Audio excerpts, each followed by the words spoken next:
Welcome back, all my loyal Irish patriots and nationalists of home and abroad. Today we have about 5 different Irish news stories to get through. I'm going to do basically news reactions every single day, so if anybody is interested in that, subscribe to County Gains, and we're going to get through it together, okay? Because these news stories, you need a holding hand, honestly, because the shit that's happening in Ireland in 2025 is out of control. This country has just lost its mind. We're losing the country. Country's finished already. All my friends agree. 2013 is over, lads. Make Ireland great again.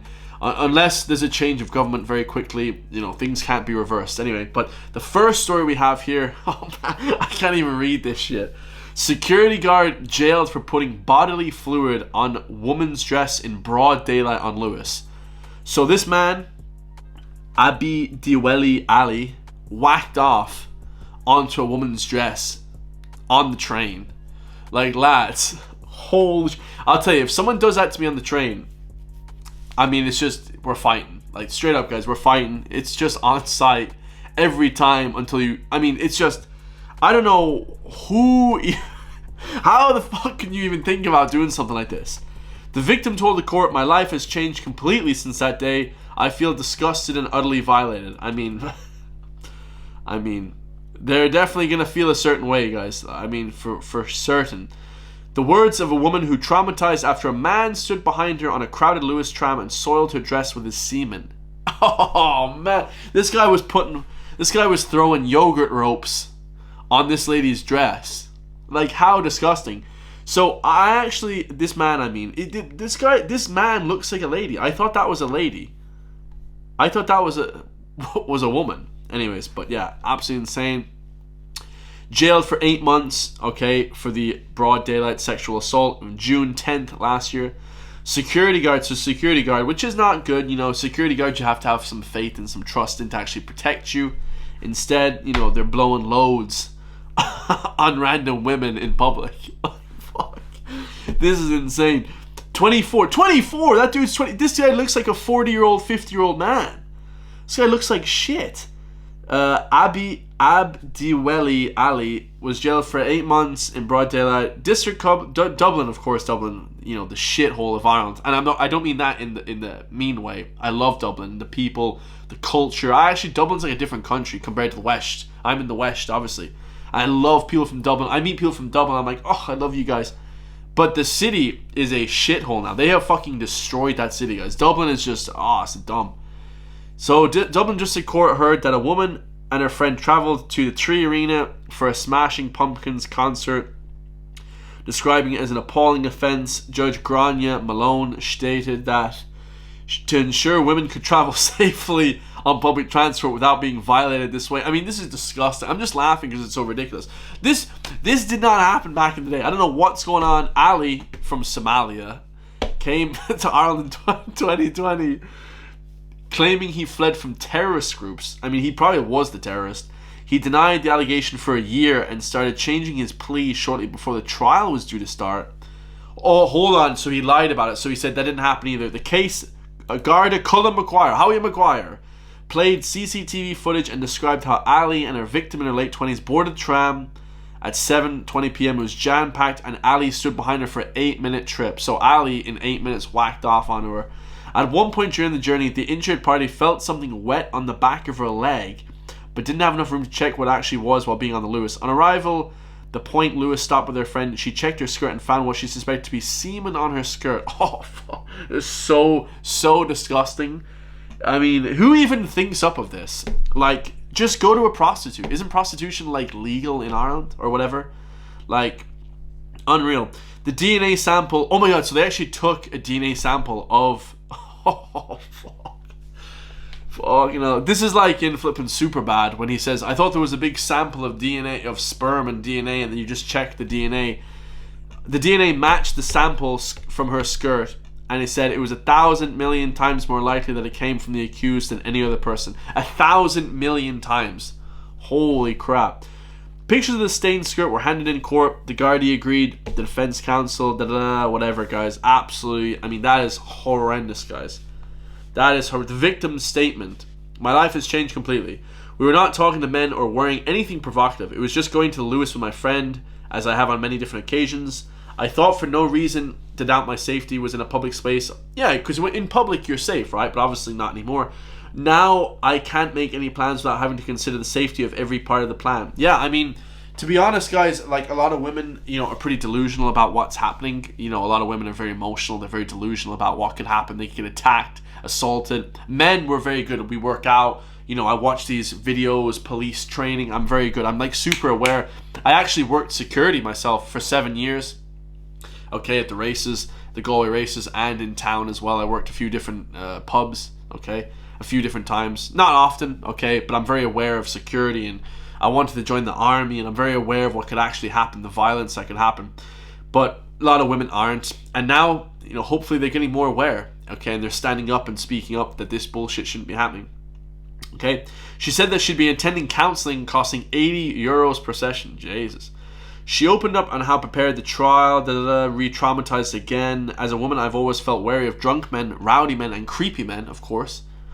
Now I'm wary of every man and every person. Any sense of safety that has been taken away, every part of my life is different now. Okay? I can't stand at a traffic light without someone waiting behind me and making me move to the side so I don't feel anxious. Oh, I don't allow, even in a queue, if I'm holding bags like at Tesco or whatever, I always move to the side so I can see the person. I never allow someone to stand directly behind me because you can get stabbed, you can get choked out. I did judo for many, many years. You can choke somebody out in like 3 seconds. It's very easy to choke somebody out. I've done it many a time. So, be very careful, guys. She also significantly affects her personal life and professional life. Okay, she avoids public transport and she doesn't choose to walk anywhere alone, relies on taxis. I mean, she's traumatized beyond anything, guys. It's just trauma. It's absolutely insane. The world in Ireland has lost its mind completely, lads. Next video we have here is from Social Democrats TD Gannon and Solidarity TD Ruth Coppinger warned of the growing noise disturbance and intrusion of privacy because of the failure to regulate the increased use of commercial drones across north and west of Dublin for fast food deliveries. Okay, Irish cities are turning into dystopian future drone deliveries, Tesla flipping robots, Tesla self-driven cars, so that the police can just switch off your car and drive you to the fucking police station. Like, lads, I hate this dystopian future bullshit. I still drive my '07 Toyota. Like, I don't want a sick car. Like, I don't want any of this crazy electric cars where they just blow up on you or they take control of the steering wheel and crash you over the bridge into the river. I don't want that crazy shit. Let's hear what Ruth Coppinger says, because this is probably the only good thing that she ever says ever. Okay? But yeah, it's true. I don't really want to hear any of these fucking drones dropping off packages. What if they fall on your head? Look at in Ukraine now. They're attaching bombs to them. They could be used as terrorist devices. They're constantly being subjected to, and as one resident said to me, I mean, this is the noise of one of them. This is Jesus. And this is what people are listening to on a Saturday morning, on an evening or whatever. But I just really feel that this needs to be brought home, because as one resident says, are our skies going to become as busy as our roads? No private company should have the right to be doing this. Yeah, this is private companies. Private companies are taking over. They're just doing what they like, guys. Completely crazy. It's just a shit show. Okay, absolute shit show, guys. I see that things are getting way worse here. Dystopian universe. It's gonna get bad, guys. Absolutely 100%. Okay, so this one we have a few other Irish news stories, but I just have one other Polish news story. The former Polish MEP and former president candidate Grzegorz Braun destroys a pro-LGBT flag exhibition this afternoon in the Polish parliament. Like I said before, guys, I have nothing against any sort of people, sexuality or anything, but these LGBT, these other, sort of movements, are all just to make money and to brainwash the public, and are just Marxist, communist, liberal, brainwashing propaganda tools, okay, to brainwash the public.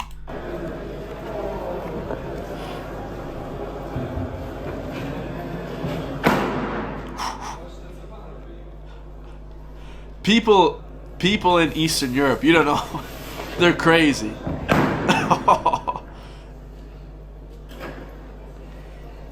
So what's he doing? He's just destroying the Eastern Europeans, huh? Wild. Your man doesn't give a bollocks. So basically he just destroys every single sort of, painting and artwork right there. I mean, because it's a bullshit cause, guys. It's not a truly cause. It's something to capture and ideologically brainwash the public, guys. It's just used in that way. It's not used in good faith, okay? Like I said, we should have the most freedoms we can in the Western countries. Absolutely. But these sort of movements like that are bullshit. One of the last stories we have here is undercover Gardaí supplied Carlo gunman with firearms and ammunition, the Oireachtas hears. Okay, so Commissioner Drew Harris was questioned about Evan Fitzgerald's case. This case, I don't know much about it, okay? I've researched it heavily, but I still don't know what the hell happened. This is a very crazy case.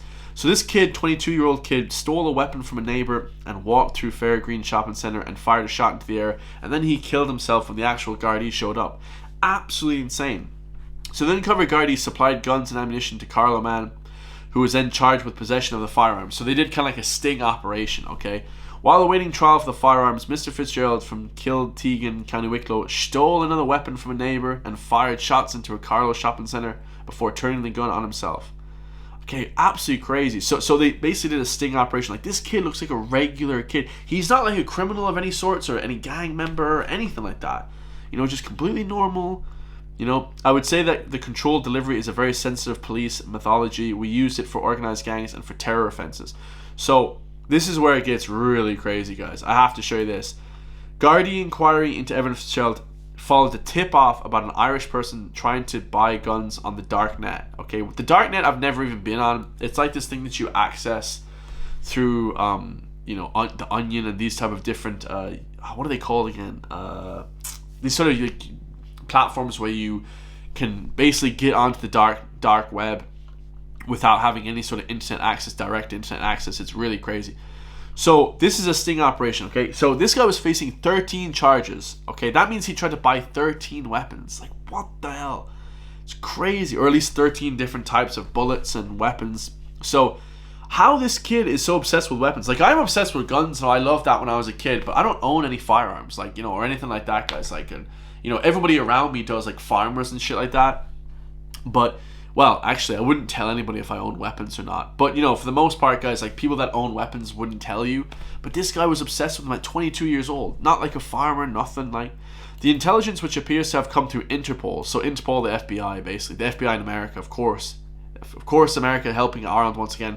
Suggested an unknown person in the Republic of Ireland was trying to buy weapons on the dark net. This is crazy. Acting on the information, the Gardaí Drugs and Organised Crime Bureau established contact with the Irish person. It is understood that the undercover Gardaí made contact with this person on the darknet while posing as a criminal with guns for sale. Oh shit, they got you good. I mean, he's dead now, so it doesn't matter, but they got you good, right? Yeah. You thought you were chatting with some criminal in like flipping, Zimbabwe or Ukraine or something, or some Russian, gang lord, some Bolivian, cocaine dealer. Instead, what happened is, nope, the flipping Gardaí were on the line. Get him. It's like those, like when they capture those predators, lads, and they're like talking to like a 13-year-old, and they think they're talking to a 13-year-old. They're actually talking to a 45-year-old grizzly detective. Yeah, great work, guys. But it just seems there's something off about that story, guys. I don't know what's off about it, but it just seems too crazy to even understand and comprehend. But the last story we have here from Real News Era, okay, is, I don't know the name of this woman again. It doesn't really matter, but she is an OnlyFans skank, according to Real News Era. She's now lecturing us about Irish history and hopes we will invite foreigners into the country and that they're a gift from the nationalist other people. So yeah, absolutely crazy. Let's hear what she says. Guys, with all the negativity going on the internet at the moment, I just wanted to share something that always sticks with me, being an Irish person and being an Irish woman. Obviously, I know a lot about Irish history. We all know that. It's my hyperfixation. Well, hold on a second. I don't know that you know a lot about Irish history. Like, what the hell? But our constitution states that you do not have to be ethnically Irish to actually be Irish. It states that. It states in our constitution that if you come here and you pledge allegiance to Ireland and you want to be Irish, then you're Irish. That it states that in our constitution. What? And I think that it is nobody's fucking business to take the words that were written by our freedom fighters, by our heroes, and skew them and throw them out the window and say, no, that's not the way it is. That's what was written by the people that fought for our freedom, and that is what I will stand by until the day that I die. There you go. So, no offense, whatever her name is, but she can't stand by this. She's not going to be able to fight for her cause. Like, women cannot fight other men. Like, only men can fight men. So, just relax there a second. Second of all, you know, when she talks about if you're Irish or not, okay, you can be from Ireland, but there are genetic differences, guys. Like, I'm a genetic guy. Like, I have friends that study genetics in school. If you were to tell a let me just tell you, if you were to tell a Chinese man or a Japanese person that they're not from that country ethnically, then they would just laugh at you hysterically, guys. Like, they just laugh you out the room. Completely stupid. Let me know your thoughts, guys. Those stories were insane. If you want to subscribe, hit the join link underneath the video. Become a member today. I love you all. Stay free, stay aware, and I'll see you guys in the next one. Peace.